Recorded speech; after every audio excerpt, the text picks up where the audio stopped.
अंसार अब्बासी ने जंग के ताज़ा कॉलम में लिखा है कि चीफ जस्टिस याह्या आफरीदी का असल इम्तिहान अब शुरू हुआ है, जिसका नतीजा 3 साल के बाद उनकी रिटायरमेंट के वक्त सामने आएगा। उन्हें अपने फैसलों की बुनियाद पर याद रखा जाएगा और उनके पास या फेल होने का फैसला होगा। उन्होंने जजों से इल्तिजा की कि जजों ने सियासत बहुत कर ली, अब खुदारा अपना बुनियादी काम भी कर लें।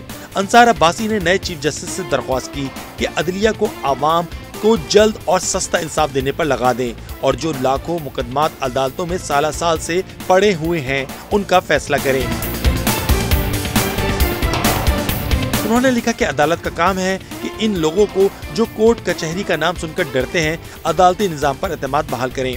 उन्होंने चंद रोज कबल रिलीज होने वाली रूल ऑफ लॉ की रिपोर्ट का हवाला देते हुए कहा कि ताज़ा रिपोर्ट में 142 ममालिक में से पाकिस्तान का नंबर 129वां है। इसे ठीक करने की जरूरत है। उन्होंने कहा कि जिस तरह सुप्रीम कोर्ट के जज एक दूसरे को अपनी अदालती फैसलों और खतूत के जरिए निशाना बना रहे थे, इससे अदलिया मजाक का जरिया बन चुकी थी। बहुत अच्छा होगा कि नए चीफ जस्टिस आला अदलिया में पुरानी गलत रिवायत के खात्मे के लिए कोई इकदाम उठाएं।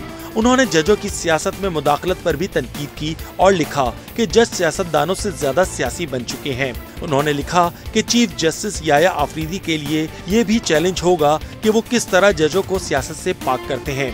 उन्होंने खबरदार किया कि जिस जज ने सियासत करनी है वो जज के ओहदे से इस्तीफा दे और खुलकर सियासत कर ले। जज हो और उसे देखकर ही पता चल जाए कि ये किसी सियासी जमात के हक में और किसी सियासी जमात के खिलाफ फैसला करेगा, तो फिर ऐसे जजों को खुद एहतसाबी के अमल से गुजरना चाहिए और सोचना चाहिए कि आया वो अपने काम और अपने हल से इंसाफ कर रहे हैं कि नहीं। आखिर में उन्होंने चीफ जस्टिस याह्या आफरीदी के लिए एक चुपता हुआ पॉइंट छोड़ा कि ऐसे जजेस अगर अपनी सियासत नहीं छोड़ते तो उनके लिए अदलिया के बजाय बाकायदा सियासत के मैदान का रास्ता हमवार करने का तरीकाकार भी नए चीफ जस्टिस को सोचना चाहिए, ताकि अदालतों में मुंसिफों की जगह कोई सियासतदान न बैठा हो।